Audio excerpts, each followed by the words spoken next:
আজকে শুক্রবারের lunch menu আমি তোমাদের সাথে শেয়ার করছি।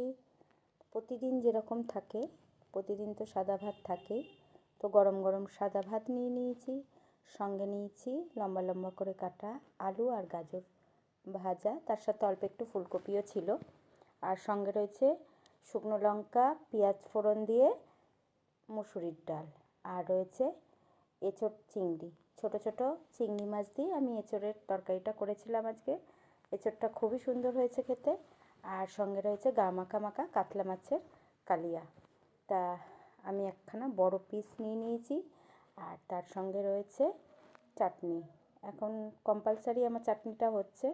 বেশ কিছুদিন ধরো অসুস্থ ছিলাম, সেই কারণে নানা রকম পদ করতে পারিনি। তো এখন কিছুদিন ধরে আমি একটুখানি হেভি রান্না করছি, যাতে ভালো লাগে খেতে, মুখটা ছাড়ে। দেখো আমি ছোট ছোট চিংড়ি মাছ দিয়ে এঁচোড়টা খাচ্ছি, তার অপূর্ব স্বাদ।